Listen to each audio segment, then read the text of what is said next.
50 miles an hour. Where we're going, we don't need roads. Guys, so good to see you. I love this movie and I love both of you in it. I always tell people that if I don't like a movie, I just don't say anything about it and awkwardly start the interview. So I promise you, it's fantastic and you guys are great. But seriously, congrats. I'm going to jump into this because I have so many questions for you. This movie is obviously a really fascinating study on how quickly people can sort of turn against each other for their own well-being and their own self-preservation. Obviously, very Lord of the Flies-like. I was wondering if that was at all comparable to the experience you guys have had in this industry. As you're fighting for roles and you're working to succeed, is there ever been a moment where it's kind of felt Lord of the Flies like?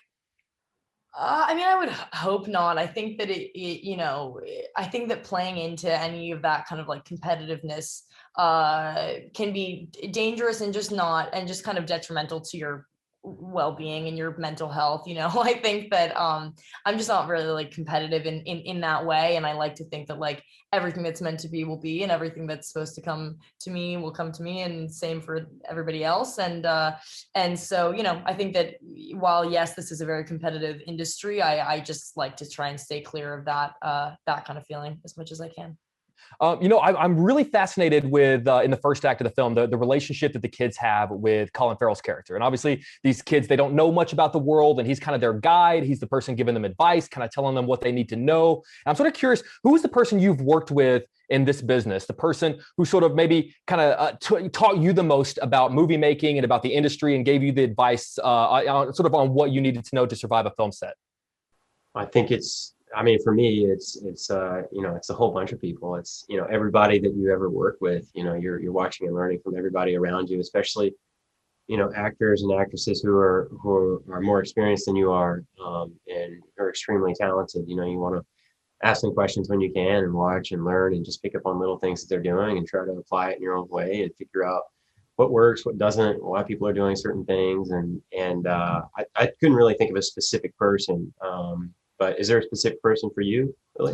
I mean, I feel the same way in that I feel like, hopefully you learn different things from every set and from every director and every co-star and everything. And I think that that's the kind of magical thing about this profession is that, everything is a learning experience. Like you can learn from everyone, and not even just your director and your co-stars. You can learn from like everybody on the crew in watching the way that they approach their job and the way that they do what they do. And like, every moving piece to the puzzle is necessary in creating, what we end up seeing on screen. And so I think just like trying to soak up like every part of that and learn from like everybody that I can has been like a really important thing for me. And obviously with your directors and your co-stars specifically, it's just interesting to see the way that everybody works. Everybody's got different processes and the way that they like to do their work. And so I think that like Ty said, observing that and seeing what you can take from it and what might be beneficial to you and help your process is always a good thing.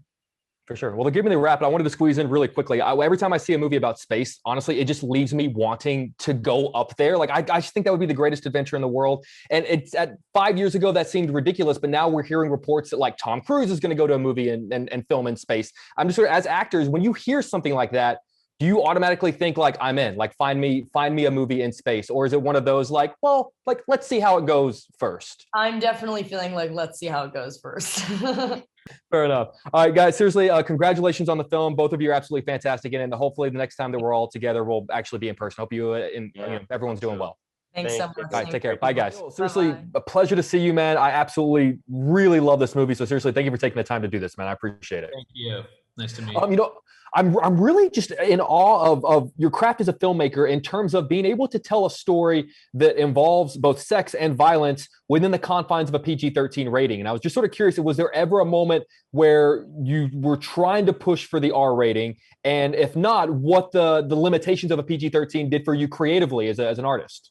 Well, I mean, I think I wasn't I made the movie that I wanted to make, which I think was an R movie. And then we, sort of pull it back a little bit, and then it becomes, into the realm of PG-13. Because you're right, it does sort of have a wild sense of violence and sex, and it's a wild ride, and it's very, more than anything else, there's like a tenseness to it, kind of an edge of your seat, sort of suspense, and yeah, it's a tense quality to it as it sort of drives forward. I don't know if this was such like an early 2000 thing to do. I don't know if they still do the like unrated cut of movies, but is there an alternate cut of this movie that could potentially come out that's just a little bit pushes the envelope a little bit more? Maybe we would have to do a little bit of work, but that's possible. Yeah, that's interesting. There's a desire for it. I know probably for a fact that I am not the only person that's going to make the Lord of the Flies comparison, but I was a huge fan of Lord of the Flies in high school. So once I kind of started thinking about that in my head as I was watching the film, I really got into this because I love that aspect of the Lord of the Flies being a microcosm for just, bigger environments and how we all handle situations like that. I was wondering your experience in this industry in Hollywood, if it was ever Lord of the Flies like at all, how really cutthroat and competitive it really gets to be a successful filmmaker in Hollywood. Well, it's. I mean, first of all, I love Lord of the Flies, the book, and the Peter Brook movie as well. And when I was writing this, I wrote the screenplay, and then I saw, oh, this feels kind of Lord of the Flies, what I've just written, and I decided I could either like turn away from that and kind of run away from that, or lean into it. I decided to lean into it. I like the story. I like the comparison in a way.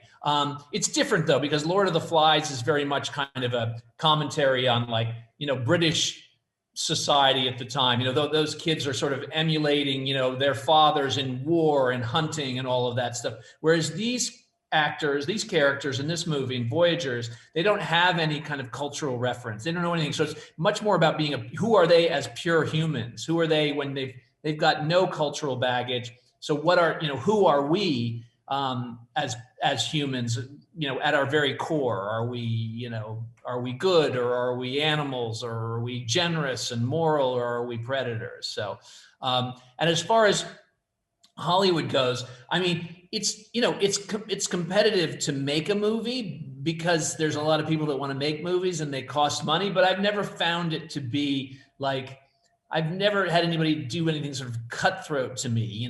There's people maybe that don't keep their promise about that they're going to give you money for the movie, but it's not quite like that. No, it's not like it's not like some sort of version of, Hunger Games or something. It is fair enough. Well, they're giving me I've got 10,000 more questions, but seriously, I really love the film, and I hope you and your family are doing well. Hopefully, next time we all get together is in person. Yeah, thank you. All right, take care. Congratulations, sir. Thank you.